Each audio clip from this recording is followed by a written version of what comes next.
Dhirendra Dhadkan Hathiyagar Merauna Supaul. Mobile number 86 035 76 75 1।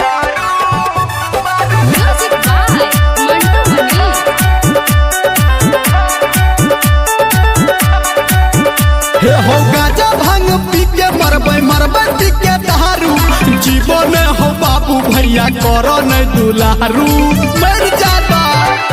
गाजा भांग पी के मरबै पी के दारू जीवन हो बाबू भैया करो न दुलारू।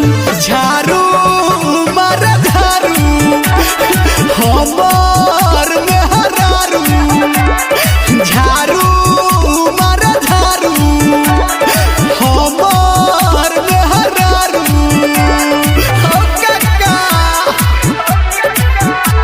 धीरेन्द्र धड़कन हथियागार मेरौना सुपौल। Mobile number 86 035 76 75 1।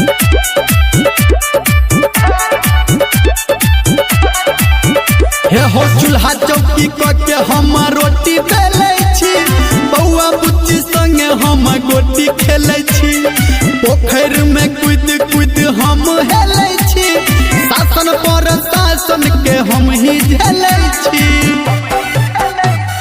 चूल्हा चौकी के हम रोटी बेले छी बउआ बुच्ची संगे हम गोटी खेले छी पोखर में कूद हम हेले छी शासन पर शासन के हम ही झेले छी।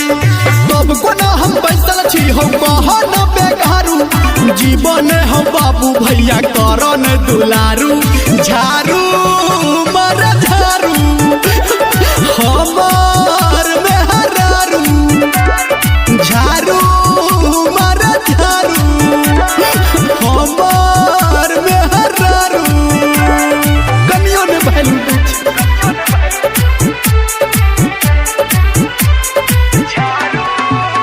धीरेन्द्र धड़कन हथियागार मेरौना सुपौल। Mobile number 86 035 76 75 1।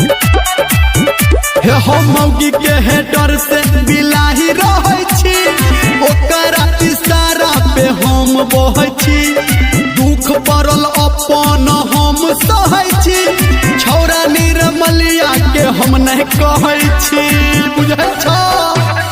मौगी डर से कक्का बिलाई रहे छी ओकरा इशारा पे हम बहै छी दुख पड़ल अपन हम सहै छी छौरा निर्मलिया से कुछ नहीं कहै छी। संटू संजय हम काका कहता हो अगारू जीवन हो बाबू भैया करो न दुलारू। झारू मर झारू हमार में हरारू झारू मर झारू। धीरेन्द्र धड़कन हथियागार मेरौना सुपौल। Mobile number 86 035 76 75 1।